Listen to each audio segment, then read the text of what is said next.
আমাদের প্রতিটি মেয়ের একটা সংসারের স্বপ্ন থাকে, যে সংসারে শুধুই তার কর্তৃত্ব চলবে। কিন্তু এই কর্তৃত্ব পাওয়াটা সব মেয়ের জন্য এতটাও সহজ হয় না। 80% মেয়ে এভাবে নিজের সংসার পাইতে অনেক কাঠখড় পুড়াইতে হয়, তারপরে পায়। আবার যাদের ভাগ্য ভালো থাকে তারা অনেক দ্রুতই পেয়ে যায়। এটা হয়েছে ভাগ্যের উপরে ডিপেন্ড করে সব কিছু। হ্যাঁ, এটা বললাম একটা মন্তব্য, এখন আমি আরেকটা মন্তব্য বলি। আমি না সব মেয়েদের মতো না, আমার শুরু থেকে জয়েন্ট ফ্যামিলি অনেক পছন্দ ছিল। আমি একান্নবর্তী ফ্যামিলিতে বড় হয়েছি, তো আমারও না এরকম মানুষের মধ্যে থাকতে ভাল লাগতো। তাই আমার বিয়ের এত বছর পরেও আমি জয়েন্ট ফ্যামিলিতেই আছি, আলহামদুলিল্লাহ। জয়েন্ট ফ্যামিলিতেও অনেক শান্তি, অনেক সুযোগ সুবিধা আছে। বাট প্রত্যেকটা মেয়ের ওই যে একটা সফট কর্নার থাকে, তার নিজের একটা সংসার মনের মধ্যে সাজায় রাখে, এটা না আমারও আছে।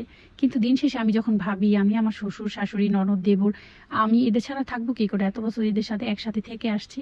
থাক, না হইলেও আমার সুন্দর ওইরকম পরিপাটি কিচেন, না হইলেও আমার একদম পরিপাটি জীবন, যেমন আছে এমনই থাকি না, আলহামদুলিল্লাহ। সবাই কি সব কিছু পায়? সব কিছু পাইতেও হয় না। প্রত্যেকটা মানুষের জীবন ধারণ সে নিজে চাইলে পরিবর্তন করতে পারে, কিন্তু আমি যে এরকম ভাবে আছি আমি এরকমই থাকতে চাই, আলহামদুলিল্লাহ। সব কিছুর জন্য আল্লাহর কাছে হাজার শুক্রিয়া।